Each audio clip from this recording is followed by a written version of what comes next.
fact of the matter is that there is a large number of people that are constantly inventing new ways to misuse IT. I think my job in looking at that part will never end.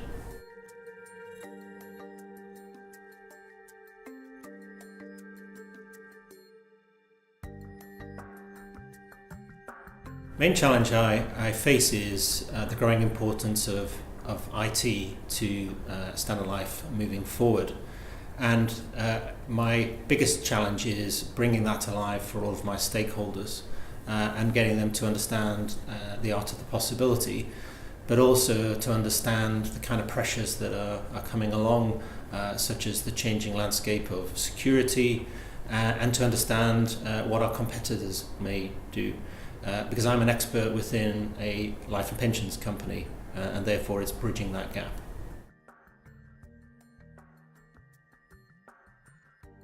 So the benefits that a CIO brings to the boardroom is one about helping the board understand the art of the possible.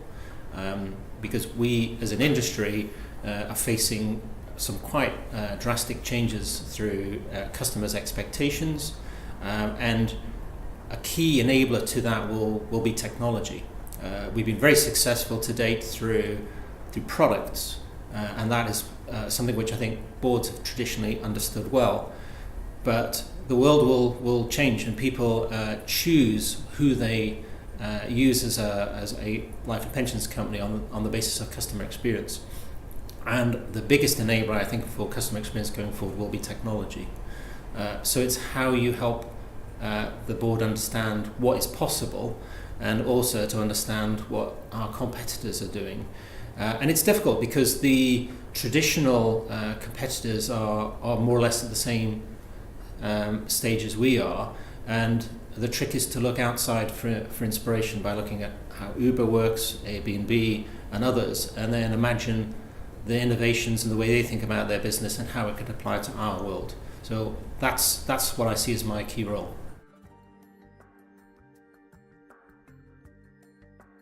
So because IT is an ethereal thing, it's something which is hard to imagine. It's easier to show examples of it and to use different ways of working that involves your stakeholders in it as it emerges. So I think agile ways of working are now mandatory, and that is about making sure that your stakeholders are much closer to the work as it emerges. I think the power of any kind of prototype, anything that brings alive something and makes it more obvious to the stakeholder is mandatory. And again, that's quite a contrast to, say, 20 or 30 years ago, where an IT project could go off, take the money, do the work, and then present the answer at the end of it. That is perhaps a way of working which suited the kind of problems we had then.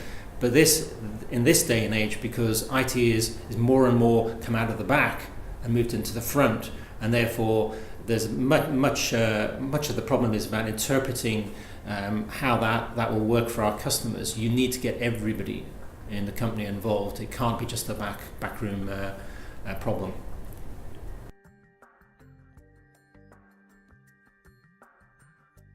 So I think there's been some generations of digital. So the obvious one was using digital as an alternative channel for customers to come into your company, and that's pretty well understood. We're now moving to another use of digital, which is about engaging the customer. So it's less about efficiencies and about straight-through processing, which we still take for granted, and it's far more about how to use digital to make the whole process of a customer understanding us, buying our products, but then we'd like our customers to stay with us for 30, 40 years. How do you do that in a digital world? There are many aspects of digital which will help us do that. So I think the digital is partly about efficiency, but a lot of it is just about a completely different way of working with the customer.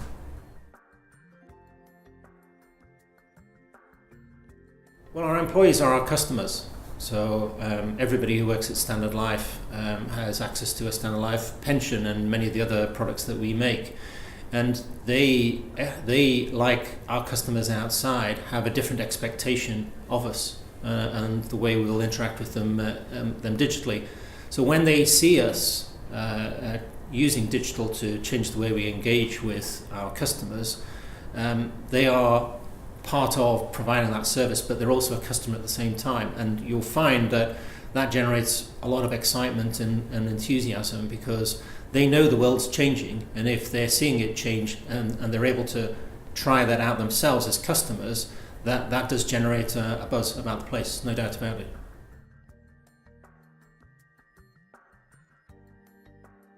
Existing employees expect to be able to develop their career and learn new skills, and if the company is not progressing digitally, then they're undoubtedly all worry about that. But there is a generation of employees yet to join Standard Life that have expectations of what the workplace will be like. So they expect to be able to bring their own devices, they expect to have access to social media, they expect frictionless ways of working that's enabled by digital technology. And if they perceive that Standard Life doesn't have those, it's undoubtedly a barrier to them arriving. And therefore, I think digital enablement is almost a mandatory way of working for employees these days. So it's good for us, but it's good for the employee.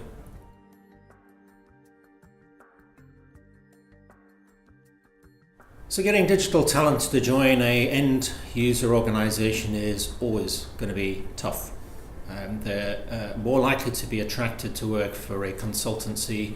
They'll see it as being more prestigious. The way we address this is by using every possible way of advertising what it is that we're doing, so that people can understand that Standard Life is progressive. It puts the customer at the heart of what it does. It wants to use digital technology to build quite innovative ways of working. And if you don't advertise that and you don't share that, it won't be immediately obvious to somebody outside. So we're trying to compete with companies where it's probably more obvious that they're digitally advanced.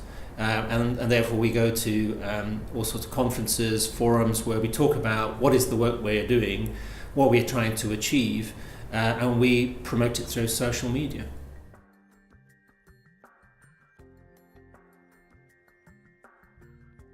You could argue all of them, but there are some which are probably more important. So the CFO, the head of finance, is critical because IT is expensive, and you need to find clever ways of expressing the opportunity and the way you're going to handle the cost, and you can only do that with a CFO that is supportive. The chief marketing officer is quite often hand in hand, works very closely with the CIO, and then of course the CEO has to have the vision and the desire to use IT to its fullest extent. So they tend to be the three that I work closely with, in addition to all the rest of the C-suite, but it's really those three.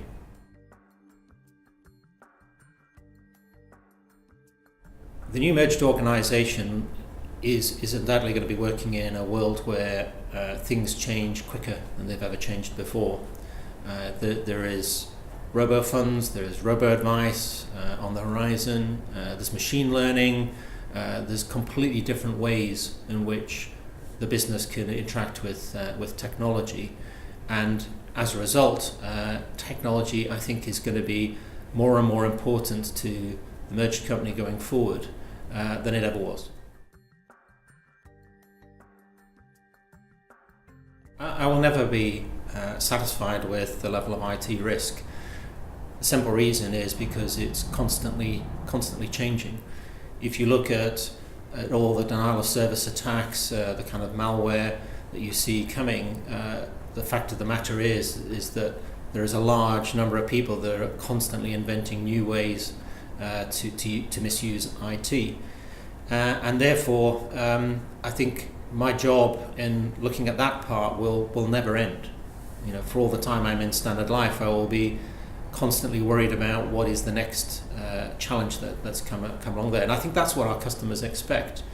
They don't expect us to take a static view of the risks to leaking data, to denial of service. They expect us to keep ahead of the game.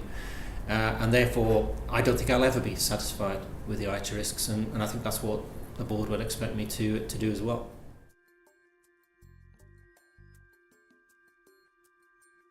Standard Life's got a very proud history of using technology to drive innovation, and I see that continuing for the foreseeable future. My job is to help make sure that Standard Life consciously chooses how innovative it wants to be, and I think that is tied into the other questions, which is by making them understand the art of the possible, it's helping them land where they want to go on that continuum.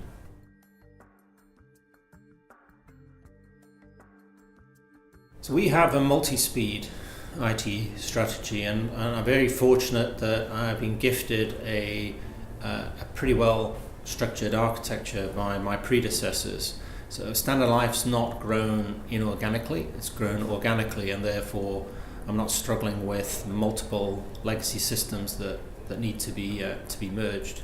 I'm also lucky in that, again, before my time, there was a service-oriented architecture installed, and that allows the front end to run at a different pace to the back end.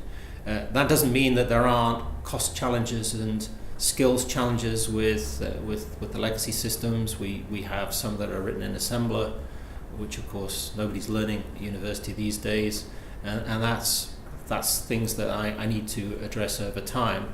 But I think I'm very fortunate in that the architecture allows us to drive the front and the back at different speeds.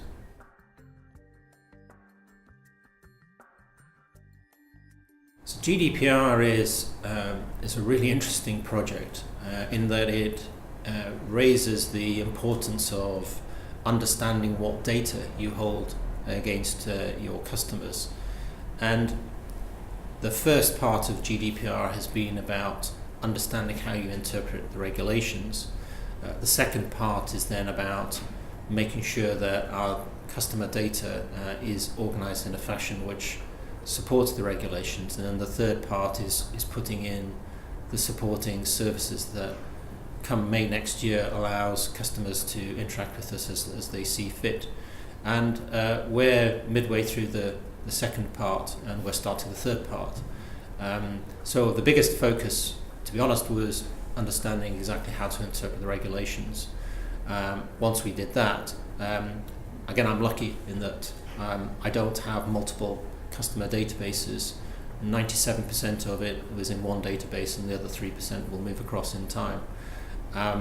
So I think we're now moving on to what are the expectations of the customers? Will anybody turn up in May? What will they, what numbers, and how will they interact with us? That's where we're focusing on next.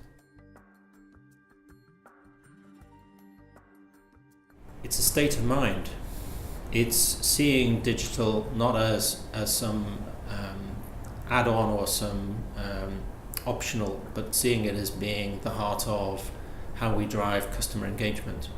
And Standard Life has gone through a change where it saw the product as being the most important thing, and the customer was outsourced through IFAs to recognizing that customer engagement is going to be the differentiator, and that is a debate that we've had at the C-level and made sure that everybody understands that's what's going to differentiate us going forward.